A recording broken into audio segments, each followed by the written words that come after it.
The rainbow tree. There were two rabbits living under a tree. The tree lived an old owl who was very sensible. He always tried to teach rabbits some sense.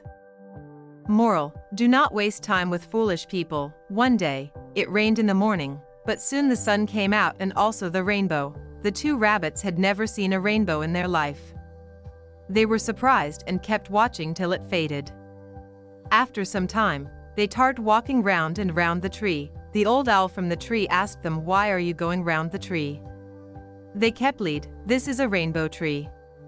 We ain't trying to find out where the rainbow came from." The owl said, "You foolish fellows, rainbow is not a fruit or flower.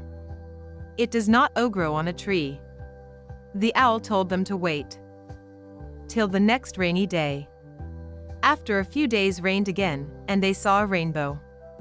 They realized their mistake. Moral: do not waste time with foolish people. The lion goes to war. One day, the Lion King of the forest decided to call a meeting of all the animals. He was preparing to go for a war. He wanted to assign each animal her responsibility, called the elephant first and instructed him to carry all the weapons for war on his back. The bear was asked to be ready in case he was needed at a short notice to fight. The fox was asked to fix all the secret plots.